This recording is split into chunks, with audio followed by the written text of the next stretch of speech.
HDFC bank April June காலாண்டு ஒன்றில் நிகர லாபம் 18,155 கோடிங்க. இது கடந்த ஆண்டை ஒப்பிடும்போது 12% அதிகரித்திருக்கு. நிகர வட்டி வருமானம் 31,440 கோடிங்க. அதாவது 5.4% வளர்ச்சி அடைஞ்சிருக்கு.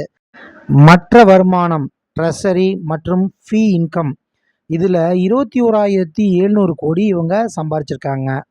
ஒரு பேங்கினுடைய வளர்ச்சி அந்த பேங்க்கோட கடன் வளர்ச்சியை பொறுத்தா இருக்குது. ஒட்டுமொத்த கடன் வளர்ச்சி 6.7%, எஸ்எம்இக்கு கொடுத்த கடன் 17.1% உயர்ந்திருக்கு.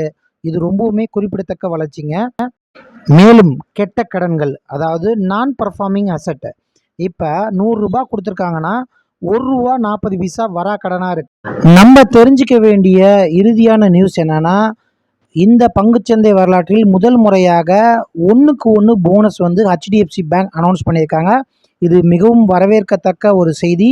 பதிவு தேதி ஆகஸ்ட் 27க்குள்ளே நம்ம இதை ரிசீவ் பண்ணிக்கலாம். தற்காலிக நிகர லாப பங்கீடு, அதாவது ஸ்பெஷல் இன்ட்ரீம் டிவிடெண்ட் 500%, அதாவது 5 ரூபா, ஒரு பங்குக்கு 5 ரூபா தராங்க. பதிவு தேதி ஜூலை 25, 2025. அது உங்கள் அக்கௌண்ட்டுக்கு சேரக்கூடிய நாள் ஆகஸ்ட் 11, 2025. இந்த தகவலை நீங்கள் பார்க்கலாமா உங்கள் ஃப்ரெண்ட்ஸ் அண்ட் ஃபேமிலிக்கு ஷேர் பண்ணுங்கள். சாதாரண மக்களும் பணக்காரராக வேண்டும்.